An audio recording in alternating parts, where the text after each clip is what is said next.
ఈరోజు రాజకీయ నాయకులే దిగజారి రాజకీయాలు చేస్తూ రాజకీయంగా ఇంట్లో వాళ్ళని తిడుతున్న పరిస్థితి వస్తే దాన్ని దాటి ఇంకా దిగజారి మీడియా సంస్థ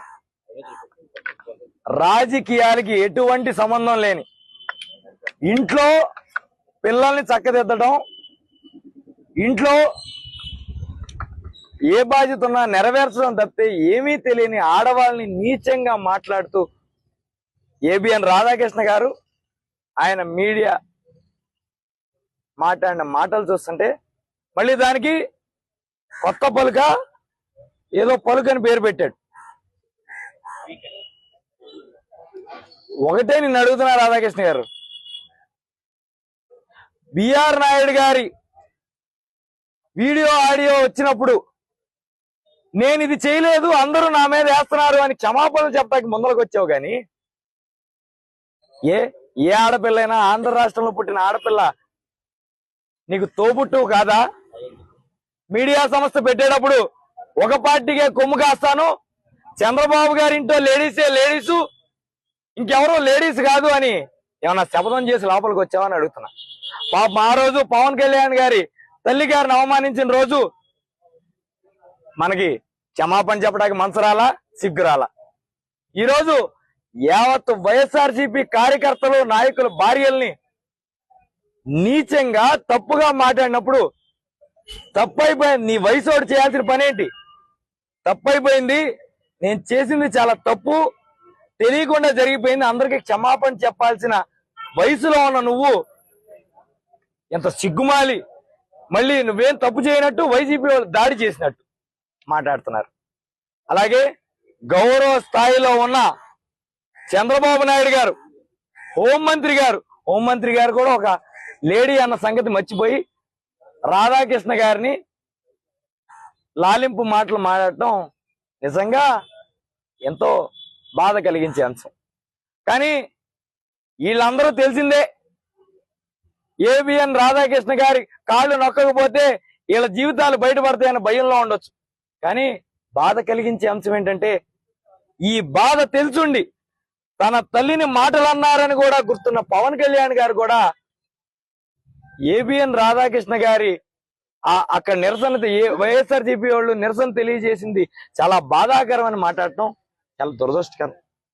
మీకు జరిగినప్పుడు మీరు ఎట్లా రియాక్ట్ అయ్యారో మరి మా కార్యకర్తల భార్యల్ని తల్లుల్ని మాట్లాడినప్పుడు వాళ్ళు రియాక్ట్ అవడం తప్ప పవన్ కళ్యాణ్ గారు అని అడుగుతున్నాను. మా ఇంట్లో ఆడవాళ్ళు కూడా ఆడవాళ్లే కదా, మాట్లాడి ఉండొచ్చు. మా పార్టీలో ఎవరన్నా ఒకళ్ళిద్దరు మిమ్మల్ని గాయపరుస్తా మాట్లాడి ఉండొచ్చు, ఆ రోజు మీకు కోపం వచ్చి ఉండొచ్చు. మరి ఈ రోజు మాలాగా కాదు కదా, మీరు మంచి రాజకీయ నాయకుల్లాగా ఉంటాను, నేను ఒక లీడర్ లా ఉంటాను, ఒక ఎగ్జాంపుల్ లా ఉంటానని మీ కార్యకర్తలు చెప్తా ఉంటారు కదా. మరి మీరు కూడా ఏబిఎన్ రాధాకృష్ణ గారి వైపు మాట్లాడితే ఎక్కడ న్యాయం ఉంది అని అడుగుతున్నాను. చంద్రబాబు గారికి కూడా ఒకటే ప్రశ్నిస్తున్నా, సార్ స్త్రీశక్తి మహిళలకు గౌరవం ఇస్తామంటే ఫ్రీ బస్సు పెట్టి ఊర్లు తరలిస్తే కాదు గౌరవం ఇవ్వడం. వాళ్ళ వైపు అన్యాయం జరిగినప్పుడు వాళ్ళని ఎవరైనా ఆడవాళ్లే కదా ఏమన్నా పర్లేదులే అనుకుని ఎవరైనా పేటకి మాట్లాడినప్పుడు వాడిని ఖండించి ఏమన్నా శిక్ష వేసిన రోజే మనం గొప్పవాళ్ళగా చరిత్రకి ఎక్కుతాం తప్పితే ఫ్రీ బస్సుకి జెండాలు ఊపినంత మాత్రాన లేదా ఆడవాళ్ళ గురించి గొప్పగా స్పీచ్ల ముందు మాట్లాడినంత మాత్రాన మీరు గొప్పవాళ్ళు అయిపోరని చంద్రబాబు గారికి కూడా తెలియజెప్తూ ఒకటే, కంప్లైంట్ ఇచ్చినా కూడా పోలీసుల పరిస్థితి ఎట్లా తయారైందంటే కనీసం ఎక్నాలెడ్జ్మెంట్ అడిగితే వాళ్ళు భయపడే పరిస్థితి. పై అధికారులు నన్ను ఎక్కడ పోస్టింగ్ ఎత్తేస్తారో, నన్ను ఏ పైకి ట్రాన్స్ఫర్ చేస్తారన్న భయంతో ఎక్నాలెడ్జ్మెంట్ కూడా ఇవ్వని పరిస్థితి. ఏ రోజైనా మన రాష్ట్రంలో ఉందా ఇటువంటి పరిస్థితి? ఒక కంప్లైంట్ ఇస్తే కంప్లైంట్ ఇచ్చామని సాక్ష్యం కూడా ఇవ్వలేని పరిస్థితి ఏ రోజైనా ఉందా అని అడుగుతాను. లా అండ్ ఆర్డర్ని ఈ స్థాయికి తీసుకొస్తే పోలీసు వాళ్ళ పట్ల గౌరవం ఎవరికి ఉంటది? ఒక కంప్లైంట్ ఇచ్చినా కూడా ఎక్నాలెడ్జ్మెంట్ ఇవ్వలేని పరిస్థితిలో ఒక పోలీస్ అధికారి ఉంటే ఎవరికి న్యాయం చేయగలరు? కేవలం యూనిఫామ్ల వరకేనా, ఇస్త్రీ చేసిన యూనిఫామ్ వరకేనా వాళ్ళకి పవర్లు లేవా? వాళ్ళకి మీకు చుట్టాలుగా ఉంటే మనోళ్ళైతే వాళ్ళు ఏం తప్పులు చేసినా మాఫీ, కేసులు ఉండవని మీరు చెప్పదలుచుకున్నారు. కానీ ఒకటే చెప్తున్నా, రోజులన్నీ ఒకేలా ఉండవు.